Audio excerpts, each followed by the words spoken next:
എല്ലാ കൂട്ടുകാർക്കും എൻ്റെ പുതിയൊരു വീഡിയോയിലേക്ക് സ്വാഗതം. വളരെ എളുപ്പത്തിൽ നമ്മൾ ബേക്കറിയിൽ നിന്നൊക്കെ വാങ്ങിക്കുന്ന കപ്പ് കേക്ക് എന്ത് ചെയ്യുക, വീട്ടിൽ തന്നെ നമുക്ക് തയ്യാറാക്കി എടുക്കുക. അപ്പോൾ ഇന്നത്തെ വീഡിയോ കപ്പ് കേക്കിൻ്റെ റെസിപ്പി ആയിട്ടാണ്. ഇതിന് വേണ്ടിയിട്ട് ഞാനൊരു ബൗൾ എടുത്തിട്ടുണ്ട്. ഇതിലേക്ക് 2 കോഴിമുട്ടയാണ് പൊട്ടിച്ചൊഴിച്ച് കൊടുക്കുന്നത്. അപ്പോൾ കോഴിമുട്ട എടുക്കുമ്പോൾ ഫ്രിഡ്ജിൽ വെച്ചിട്ടുള്ള മുട്ടയാണെന്നുണ്ടെങ്കിൽ തണുപ്പ് നന്നായി പോയതിന് ശേഷം മാത്രം എടുക്കുക.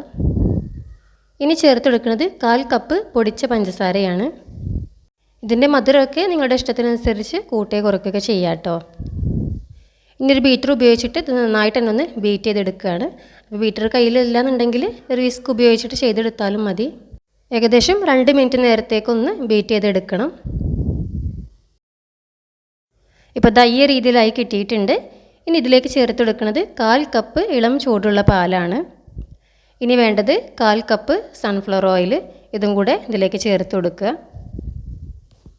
ഇത് 2 ചേർത്ത് കൊടുത്തതിന് ശേഷം വീണ്ടും കുറച്ച് സമയത്തേക്കൊന്നുകൂടെ ബീറ്റ് ചെയ്തെടുക്കണം. ഒരുപാട് ടൈമൊന്നും ചെയ്തെടുക്കേണ്ട, ഏകദേശം ഒരു 30 സെക്കൻഡ് നേരത്തേക്കൊന്ന് ബീറ്റ് ചെയ്തെടുത്താൽ മതി. ആ ഒരു സൺഫ്ലവർ ഓയിലും പാലൊക്കെ ഇതിൽ നന്നായിട്ട് തന്നെ മിക്സ് ചെയ്ത് കിട്ടിയാൽ മതി. ഇത് നന്നായിട്ട് തന്നെ മിക്സ് ചെയ്തതിന് ശേഷം ഇനി ചേർത്ത് കൊടുക്കുന്നത് 1 ടീസ്പൂണ് വാനില എസൻസ് ആണ്. ഇനി ഒരല്പം ഉപ്പ് കൂടെ ചേർത്ത് കൊടുക്കുന്നുണ്ട്. ഇതിൻ്റെ മധുരം ഒന്ന് ബാലൻസ് ചെയ്ത് കിട്ടാൻ വേണ്ടിയിട്ടാണ്. ഇനി ചേർത്ത് കൊടുക്കുന്നത് 1 ടീസ്പൂണ് ബേക്കിംഗ് പൗഡറാണ്. ശേഷം ചേർത്ത് കൊടുക്കുന്നത് 1 കപ്പ് മൈദയാണ്.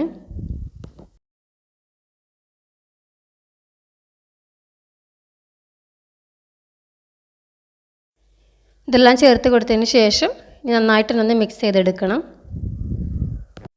ഞാനിപ്പോൾ ബീറ്റർ ഉപയോഗിച്ചിട്ട് തന്നെയാണ് മിക്സ് ചെയ്തെടുക്കുന്നത്.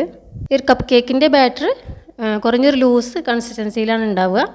അപ്പോൾ ഈ ബാറ്റർ തയ്യാറാക്കുന്ന സമയത്ത് ഒരുപാട് തിക്കായി തോന്നണമെന്നുണ്ടെങ്കിൽ കുറഞ്ഞ ചൂടുള്ള പാൽ ഒഴിച്ച് കൊടുത്തിട്ട് ഒന്ന് ലൂസാക്കി എടുത്താൽ മതി.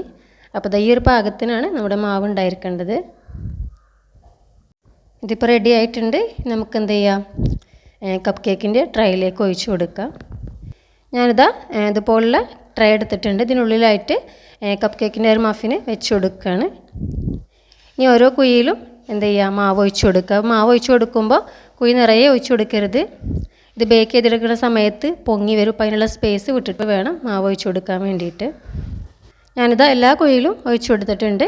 ഇനി നിങ്ങൾക്ക് വേണമെന്നുണ്ടെങ്കിൽ ചോക്ലേറ്റ് ചിപ്സോ അതല്ലെങ്കിൽ ഡ്രൈ ഫ്രൂട്ട്സൊക്കെ വെച്ച് കൊടുത്തിട്ട് ഇതൊന്ന് ഡെക്കറേറ്റ് ചെയ്യുക. ഞാനിപ്പോൾ കുറച്ച് ഡ്രൈ റൈസിൻസ് എടുത്തിട്ട് ഇതിന് മുകളിലൊന്ന് വെച്ച് കൊടുക്കുന്നുണ്ട്.